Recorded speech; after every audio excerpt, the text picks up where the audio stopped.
नमस्कार दोस्तों, आप देख रहे हैं सिनेमा हॉल और मैं अजय ब्रह्मात्मज। आज मैं इरोस पर स्ट्रीम हो रही फिल्म हलाहल का जिक्र करूंगा, उसकी समीक्षा करूंगा। यह फिल्म रणदीप झा के निर्देशन में बनी है और इसे लिखा है जीशान कादरी और जिब्रान नूरानी ने। यह फिल्म आज सोमवार को रिलीज़ की गई है और स्ट्रीम की गई है। अमूमन हिंदी फिल्में शुक्रवार को स्ट्रीम की जाती हैं, यह एक नई बात है। वैसे रणदीप झा को बधाई, यह उनकी पहली फिल्म है और सचमुच यह देखने लायक है। रणदीप झा के बारे में थोड़ा सा बता दूं। रणदीप झा ने थिएटर करने के बाद से फिल्मों में कदम रखा और शुरू में दिवाकर बनर्जी के निर्देशन में सहायक रहे। फिर बाद में अनुराग कश्यप से जुड़े। अनुराग कश्यप के साथ उन्होंने अगली और रमन राघव और मुक्काबाज में एसोसिएट डायरेक्शन का काम किया और उसके बाद यह उनकी फिल्म आई है। यह उनकी लिखी हुई नहीं है, लेकिन उन्होंने जीशान कादरी और जिब्रान नूरानी की लिखी हुई फिल्म को शूट किया है। इस फिल्म की कहानी मोटे तौर पर व्यापम से प्रेरित लगती है, लेकिन मुझे लगता है कि व्यापम जितना बड़ा घोटाला था, जिस बड़े स्तर पर खेला गया था और खेला गया है, चूँकि अभी तक उसका कोई फैसला नहीं आया है, उससे यह बहुत छोटे स्तर पर एक संस्थान की कहानी है। और यह संस्थान गाज़ियाबाद में स्थित है, जो मेडिकल कॉलेज है, और वहाँ पे एक मेडिकल इंस्टीट्यूट है जहाँ पे बच्चों की तैयारी करवाई जाती है मेडिकल टेस्ट के लिए। एस मेडिकल कुछ नाम है उसका। और वहाँ पे फिल्म के एक अहम किरदार की पढ़ाई चल रही है और फिल्म की जो शुरुआत होती है तो हम देखते हैं कि नीम रोशनी में एक लड़का एक लड़की भागे जा रहे हैं।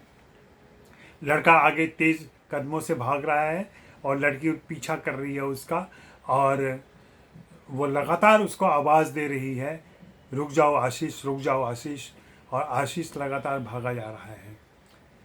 बाद में एक दुर्घटना घटती है और सड़क हादसे में अर्चना की मौत हो जाती है। आशीष रुकता है थोड़ी देर के लिए, लेकिन फिर भागता है क्योंकि उसके पीछे और लोग लगे हुए हैं। बाद में उन लोगों के हाथ में ये लाश लगती है और वे किसी कारण से वे इसे जला देते हैं। बाद में पता चलता है कि वह आत्महत्या कर चुकी है और उसको आत्महत्या के रूप में पेश किया जाता है, इसलिए कि उसके पिता को जब यह खबर दी जाती है, अर्चना के पिता को। अर्चना के पिता डॉक्टर शिव शर्मा, जो रोहतक में मेडिकल प्रैक्टिस कर रहे हैं, और वे आते हैं अपनी बेटी की खोज खबर लेने के लिए, तो उन्हें पता चलता है कि उसने आत्महत्या की है। लेकिन उनको डाउट होता है कि पोस्टमार्टम की रिपोर्ट में उसका ब्लड ग्रुप अलग लिखा हुआ है। यहाँ से उनका संदेह बढ़ता है और उनका सोचना है कि जिन परिस्थितियों में और जैसी उनकी बेटी है, वह आत्महत्या नहीं कर सकते, ज़रूर कहीं ना कहीं हत्या हुई, या हो सकता है इसमें आशीष का हाथ हो। इस बात की दरियाफ्त और तहकीकात करने के लिए वे पुलिस की मदद लेना चाहते हैं। पुलिस मदद नहीं करती, जैसा कि ऐसी फिल्मों में होता है, यही कहानी होती है। और पुलिस, वह संस्थान, नेता और शहर के कुछ रसूखदार जो उनसे मिले हुए हैं, सबकी मिली भगत से एक साजिश रची गई है और यह लगातार चला आ रहा है। धीरे धीरे हम कहानी की तह में जाते हैं और पता चलता है कि इसमें बहुत सारे मोड़ हैं, बहुत सारे और प्रसंग हैं, घटनाएं हैं, जिन्हें एक एक करके खुलना है। रणदीप झा ने पीस बनाए रखा है फिल्म का, और रहस्य रोमांच को भी बनाए रखा है। फिल्म कभी रहस्यात्मक हो जाती है, कभी रोमांचक हो जाती है। एक्शन थ्रिलर है ये, और सस्पेंस भी है थोड़ा सा। सस्पेंस यह है कि उस लड़की की हत्या, और जो बताया जा रहा है आत्महत्या क्यों हुई, और उसके जड़ों में जब हम जाते हैं तो पता चलता है कि एक पूरा षड्यंत्र है, पूरा एक रैकेट है जो शिक्षा जगत में चल रहा है और जिसकी शिकार वह लड़की हुई है। पुलिस विभाग में एक यूसुफ कुरैशी नाम का किरदार है, पुलिस अधिकारी है, और वह उसके लिए पैसा सबसे महत्वपूर्ण है, क्योंकि हर चीज़ की एक कीमत वह मान के चलता है। कोई ये मदद करता है तो उसकी कीमत वसूलता है वह, और उसे लगता है कि यह नया शिकार है मेरा, डॉक्टर शिव शर्मा। वह उनके साथ आता है, उनसे पैसे लेता है और जिन पर उनको शक है उनसे भी पैसे वसूलता है, और इस तरीके से एक भ्रष्ट पुलिस अधिकारी के तौर पर उसका चित्रण किया गया। उसको एक बहुत अच्छा संवाद दिया है जीशान कादरी और जिब्रान ने, कि किसी भी घटना पर वो सबसे पहले पहुंचता है, अपने अधिकारियों से भी पहले पहुंचता है अपने। तो सभी पूछते हैं कि तुम पहले कैसे आ जाते हो, तो कहता है सर केवल फिल्मों में पुलिस अधिकारी पुलिस देर से पहुंचती है, हम तो पहले ही पहुंच जाते हैं। और इस तरीके से कहानी आगे बढ़ती जाती है।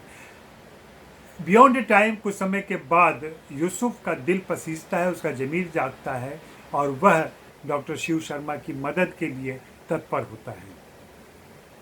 उसके तत्पर होने के बाद जब वह अपराधी की खोज में निकलता है, दोनों मिल करके उसको पकड़ने की कोशिश करते हैं, तो और भी रहस्य खुलते जाते हैं। और फिर यूसुफ का मुकाबला अपने ही डिपार्टमेंट के अधिकारियों से भी होता है और दूसरे रसूखदार लोगों से भी होता है, लेकिन वह हिम्मत वाला आदमी है और वह नहीं मानता, वह जूझता रहता है, लगातार आगे बढ़ता जाता है। घटनाएं ऐसी घटती हैं, रहस्य ऐसा कुछ बढ़ता है और एक क्लाइमेक्स में एक ऐसा मोड़ है जो हमें चौंकाता है। और वहाँ देखने पे एक दार्शनिक स्तर पर सोचे तो हमें लगता है कि इस भ्रष्ट तंत्र में ईमानदारी और बेईमानी सब कुछ सापेक्ष हो चुका है। हमारी भावनात्मक चीज़ें, बातें, सोच वह वास्तविक परिस्थिति में कैसे बदल लेती हैं, कैसे उनका आकार बदल जाता है, कैसे उनकी सोच बदल जाती है, यह इस फिल्म का संदेश है। इस फिल्म में कोई भी नायक जैसी चीज़ नहीं है, इसलिए कि सचमुच यह तंत्र बहुत ही करप्ट हो चुका है और रणदीप झा ने किसी के प्रति कोई सहानुभूति नहीं दिखाई है। हाँ, उन्होंने अपेक्षित क्लाइमैक्स नहीं रचा है, उसकी वजह से बहुत सारे दर्शकों को थोड़ी निराशा हो सकती है, लेकिन मुझे व्यक्तिगत स्तर पर यह क्लाइमैक्स बहुत ही वास्तविक लगता है। और हम क्लाइमैक्स यहाँ नहीं बताना चाहेंगे आपको कि क्या होता है, लेकिन वह चौंकाता है। आप इस फिल्म को देखें और रणदीप झा को बधाई दें। और रणदीप झा अपनी पहली फिल्म में आश्वस्त करते हैं, आश्वस्त इसलिए करते हैं कि उनके पास अनुराग कश्यप की कहन शैली है, उनको जीशान कादरी की राइटिंग मिली है। हम उम्मीद करते हैं कि अपने आने वाली फिल्मों में और भविष्य की फिल्मों में वे अपनी विशेषता भी इन फिल्मों में जोड़ेंगे और कुछ नया विस्तार करेंगे। हाँ, एक सघन, डार्क और ह्यूमरस फिल्म की जो अनुराग की शैली है वह यहाँ भी दिखाई पड़ती है और इसके लिए रणदीप झा को बधाई।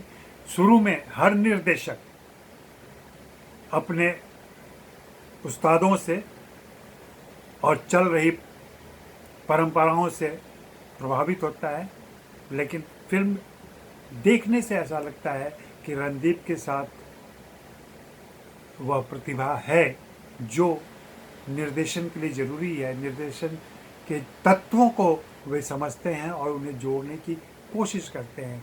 कहीं कहीं चीज़ें अनगढ़ लगती हैं, लेकिन यह पहली फिल्म है। मैं इस फिल्म को 3 स्टार देना चाहूँगा। शुक्रिया, मेहरबानी, धन्यवाद।